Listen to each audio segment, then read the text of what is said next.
నమస్తే. అసెంబ్లీలో English medium మీద ఒక చిన్న చర్చ జరిగింది. చాలా ఆశ్చర్యకరమైనటువంటి చర్చ జరిగింది. ఒకసారి వినండి. ఎమ్మెల్సీ, వైఎస్ఆర్సీపీ ఎమ్మెల్సీ అనుకుంటా, తూమాటి మాధవరావు. ఆయన ఏమన్నాడు ఒకసారి వినండి. తర్వాత వంగలపూడి అనిత గారు ఏమన్నారు, తర్వాత ఇంకొక ఆయన ఎవరో అన్నారు. ఈ ముగ్గురు మాటలు మనం విందాం ఇంగ్లీష్ మీడియం మీద. వినండి వాళ్ళు ఏమన్నారు. తెలుగు మీడియం చదువుకున్న వాళ్ళకి సాఫ్ట్వేర్ ఉద్యోగాలు వస్తాయి అధ్యక్ష. ఈరోజు ప్రపంచంతో పోటీ పడాలి.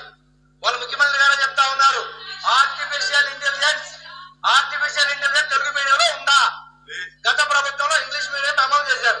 ఇంగ్లీష్ మీడియం చదువుకున్న వాళ్ళకే ఆర్టిఫిషియల్ ఇంటెలిజెన్స్ మీద ఉద్యోగాలు వస్తాయి. మీకు ఆర్టిఫిషియల్ ఇంటెలిజెన్స్ ఉద్యోగాలు రావాలంటే చంద్రబాబు నాయుడు గారు పెట్టిన సాఫ్ట్వేరు, చంద్రబాబు నాయుడు గారు పెట్టిన ఆర్టిఫిషియల్ ఇంటెలిజెన్స్, ఇంటికి ఒక ఆర్టిఫిషియల్ ఇంటెలిజెన్స్, ఇంటింటికి ఆర్టిఫిషియల్ ఇంటెలిజెన్స్ టెక్నాలజీ ప్రపంచవ్యాప్తంగా మనం ఎక్కడెక్కడో అమెరికా, లండన్లో చదువుకుంటున్నారు మన వాళ్ళు తెలుగు గౌరవాన్ని ప్రపంచవ్యాప్తంగా తీసుకెళ్లారు. ఎన్ని చేయాలంటే ఇంగ్లీష్ మీడియం ఉండాలి కదా అనేది తూమాటి మాధవరావు గారు చెప్పింది కరెక్టే కదా. ఆర్టిఫిషియల్ ఇంటెలిజెన్స్ తర్వాత సంగతి అంటే, ఒక చిన్న స్కూల్లో రిసెప్షనిస్ట్ కావాలంటే నీకు ఇంగ్లీష్లో ఇంటర్వ్యూ చేస్తున్నారు. చిన్న క్లర్క్ కూడా ఇంగ్లీష్లో ఇంటర్వ్యూ చేస్తున్నారంటే కార్పొరేట్ ప్రపంచంలో వీళ్ళందరూ కార్పొరేట్ ప్రపంచం తెలియదు కదా వీళ్ళకి. దానికి వంగలపూడి అనిత గారు ఏమన్నారు వినండి ఒకసారి. తెలుగును అవమానించటమా? ఇప్పుడు గొడవంతా కూడా ఇంగ్లీష్ మీడియం అని మనం అనుకుంటున్నాం. కాదు, అసలు గొడవ ఇంగ్లీష్ మీడియం కాదు, ప్రభుత్వ స్కూల్లో ఇంగ్లీష్ మీడియం గొడవ. అసలు ఇంగ్లీష్ మీడియం మీద గొడవ చేస్తున్నారనేది పెద్ద అబద్ధం, అదొక పెద్ద బూతు. ఇది కేవలం ప్రభుత్వ స్కూల్స్లో ఇంగ్లీష్ మీడియం మీద గొడవ చేస్తున్నారు వీళ్ళు. ప్రైవేట్ స్కూల్స్లో ఇంగ్లీష్ మీడియం మీద మాట్లాడరు. ఎందుకంటే నారాయణ, శ్రీ చైతన్య, భాష్యం, శ్రీవేణి, కృష్ణవేణి, సుభాషిణి, సుజాత, ఈ స్కూల్స్ అన్నీ కూడా సెయింట్ పీటర్స్, సెయింట్ ఆన్స్ మొత్తం కూడా ఇంగ్లీష్ మీడియం స్కూల్సే. అసలు దాని మీద చర్చే కాదు.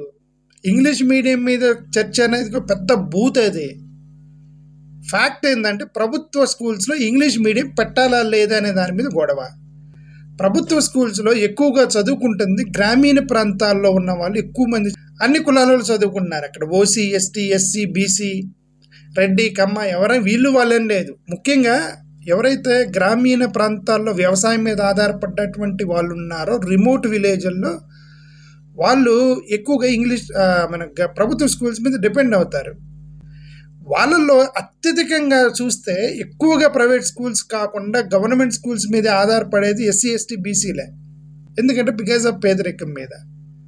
వాళ్ళకి ఇంగ్లీష్ నేర్పించాలనే దాని మీద వాళ్ళకి ఇంగ్లీష్ నేర్పించండి, ఇంగ్లీష్ మీడియం నేర్పించండి. ప్రైవేట్ స్కూల్స్లో డబ్బులు ఉన్నవాడు డబ్బులు ఇచ్చి వాడు చదువుకోగలుగుతున్నాడు, డబ్బులు ఇచ్చి నారాయణలో చేరబోతున్నాడు, డబ్బులు ఇచ్చి శ్రీ చైతన్య చేరుతున్నాడు, డబ్బులు ఇచ్చి భాష్యం, శ్రీవేణి, కృష్ణవేణి, సుజాత, రంగమ్మ, ఎల్లమ్మ స్కూల్స్ మొత్తం మీద మాట్లాడుతున్నారు.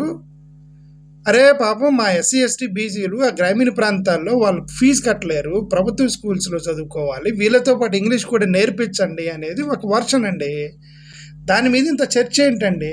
దాని మీద చర్చ పెట్టడానికి కూడా మనకి కొద్దిగా మనసు ఉండాలి. ఓకే, దళితురాలు ఎక్కువగా, ఆ కులస్తులు ఎక్కువగా ఆధారపడ్డటువంటి ప్రభుత్వ స్కూల్స్ మీద ఒక దళితురాలు ఈమె వంగలపూడి అనిత గారు సాఫ్ట్వేర్ ఉద్యోగాల్లో ఇంగ్లీష్లో అడుగుతున్నారండి, ఇంగ్లీష్ రాకపోతే సాఫ్ట్వేర్ ఉద్యోగాలు ఇవ్వకపోతే తెలుగు భాష మీద అవమానించడం అంటే ఇంకేం మాట్లాడతాం చెప్పండి వంగలపూడి అనిత గారిని. చదువుకుంటే సాఫ్ట్వేర్ ఉద్యోగాలు వస్తాయా అని అడగడం అన్నది నిజంగా అబ్జెక్టబుల్ అధ్యక్ష. ఏం తెలుగు చదువుకున్న వాళ్ళు కలెక్టర్లు కాలేదా? తెలుగు చదువుకున్న వాళ్ళకి పెద్ద పెద్ద పొజిషన్ లో లేరా? తెలుగు వాళ్ళు ఈరోజు ఢిల్లీలోని పెద్ద పెద్ద పొజిషన్స్ లో లేరా అధ్యక్ష? తెలుగు చూడ ఆమె అంటున్నారు. అతనందేంటి, తెలుగు మీడియం చదువుకున్న వాళ్ళకి సాఫ్ట్వేర్ ఉద్యోగాలు, ముఖ్యంగా ఆర్టిఫిషియల్ ఇంటెలిజెన్స్లో ఉద్యోగాలు వస్తాయా అన్నాడు అతను.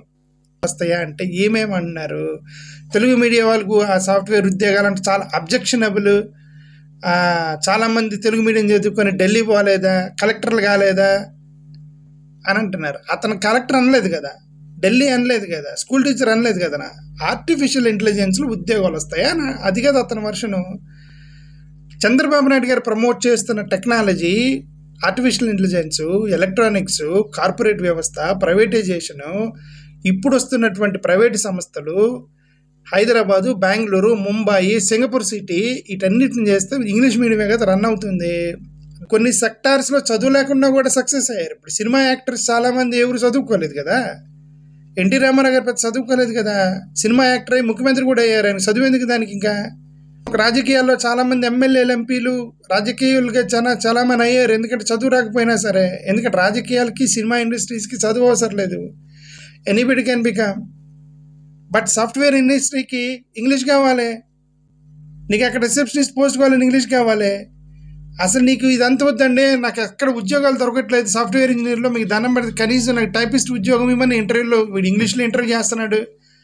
వీళ్ళందరినీ ఇప్పుడు ఎవరెవరైతే తెలుగు భాష ఇంగ్లీష్ మీడియం వద్దంటున్నారో వాళ్ళందరూ మీరు దయచేసి ఈ రాజకీయ నాయకులు మొత్తాన్ని ఒకసారి హైదరాబాద్, బెంగళూరులో ఏదైనా ఒక కార్పొరేట్ కంపెనీకి ఇంటర్వ్యూకి పంపించండి వీళ్ళని. వీళ్ళకి అర్థమైద్ది. అక్కడ పోగానే please tell about yourself. Sir I'm Ramesh Babu, my name is Ramesh Babu. Get out అంటున్నారు. సార్ నేను బాగానే చెప్పాను కదా sir, my name is Ramesh Babu. నా యాక్సెంట్ని బట్టి తోసేస్తున్నారు బయటికి కార్పొరేట్ సంస్థల్లో. ఎక్కడున్నారు వీళ్ళంతా?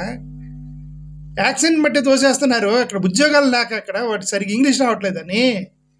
ఆ చిన్నప్పటి నుంచి సిటీస్లో చదువుకున్నటువంటి పిల్లలు యూట్యూబ్లో వీడియోలు చూసి, ఇంగ్లీష్ సినిమాలు చూసి, కొద్దిగా యాక్సెంట్ ఏదో వాళ్ళకి చూసి సినిమాలు చూసి యాక్సెంట్ ఇంప్రూవ్ అయినట్టు ఉద్యోగాలు వస్తున్నాయి. ఆ గ్రామీణ ప్రాంతాల్లో వాడు గ్రామర్ కరెక్ట్గా చెప్పినా సరే, sir my name is Ramesh Babu, ఆ యాక్సెంట్ దొబ్బేమంటున్నారు అక్కడి నుంచి కోసం. ఇప్పుడు చంద్రబాబు నాయుడు గారు ఇండైరెక్ట్గా ఇప్పుడు నేను డెవలప్ చేసే టెక్నాలజీ, నేను డెవలప్ చేసే ఆర్టిఫిషియల్ ఇంటెలిజెన్స్, నేను డెవలప్ చేసేటువంటి ఈ యొక్క ఇండస్ట్రీస్ మొత్తం మీకోసం కాదు, మీ గ్రామీణ ప్రాంతాల్లో ఎస్సీ, ఎస్టీ, బీసీలు, ఈవెన్ ఓసీల్లో కూడా రెడ్లు, కమ్మలు కూడా ఏది వ్యవసాయం చేసుకున్నటువంటి గ్రామీణ ప్రాంతాల్లో ఉండేవాళ్ళు మీకోసం కాదు, మా హైటెక్ సిటీలో, మా సిటీల్లో మా కల్చర్గా ఉన్న ఫ్యామిలీస్ కోసమే నేను డెవలప్ చేస్తున్నానని చెప్తున్నారేంటి ఇండైరెక్ట్గా మీరు?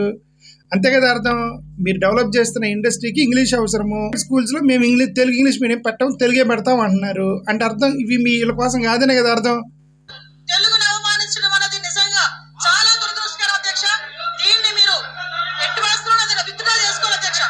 నిజంగా మీ అందరికి తెలుగు మీద గౌరవం ఉంటే, తెలుగు మీద ప్రేమ ఉంటే, తెలుగు అనేటువంటి దాని మీద నిజంగా మీకు అత్యున్నతమైనటువంటి ప్రేమ ఉంటే డైరెక్ట్గా ఇంగ్లీష్ మీడియం పెట్టండి స్కూల్స్ అర్జెంటుగా. ఎందుకంటే తెలుగు మాట్లాడే ప్రతి వాడు కూడా ఇంగ్లీష్ నేర్చుకొని బాగుపడి ఇంటర్నేషనల్ లెవెల్లోకి వెళ్ళి అమెరికా, యూకే, లండన్ వెళ్ళి చదువుకొని సాఫ్ట్వేర్ ఉద్యోగాలు చేసుకొని బెంగళూరు, ఢిల్లీ వెళ్ళి ఇక్కడ మన ఉద్యోగాలు ఇప్పుడు కనీసం పక్కన ఉన్నటువంటి రాష్ట్రాల్లో కన్నా వెళ్ళి వాళ్ళందరూ ఉద్యోగాలు చేసుకోవాలంటే వీళ్ళందరికీ ఇంగ్లీష్ మీడియం నేర్పించాలి.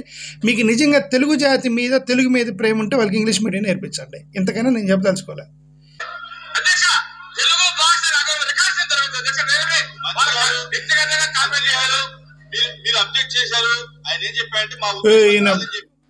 ఐ థింక్ ఈజ్ ఆయన బాలవీరాంజన స్వామి, అతను కూడా దళితుడు అనుకుంటా.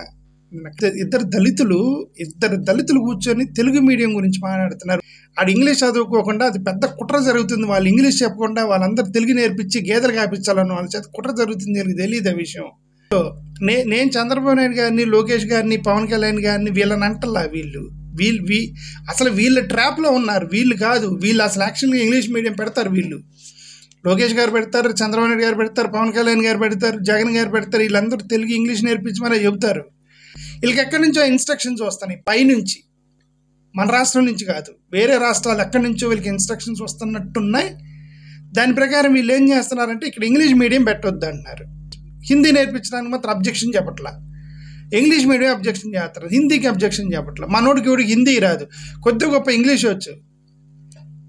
ఓకే, హిందీ నేర్చుకుంటే వాడికి ఎవడికి ఉద్యోగాలు ఇవ్వరు. తెలుగు నేర్చుకుంటే it is equal to Hindi. మీరు సాఫ్ట్వేర్ ఇండస్ట్రీకి వెళ్ళి నేను హిందీ మేము బతకర్ సిక్తా సార్ అంటే గెట్ అవుట్ అంటున్నాడు. తెలుగు వచ్చే సార్ అంటే గెట్ అవుట్ అంటున్నాడు. ఏ sir I can speak in English అంటే okay tell me, give me your resume అంటున్నాడు. వీళ్ళందరూ కార్పొరేట్ ప్రపంచంలోకి వీళ్ళందరికీ తక్కువ ప్యాంట్ వేసి ఒక ఇంటర్వ్యూకి పంపిస్తే కానీ అర్థం కాదు వీళ్ళకి.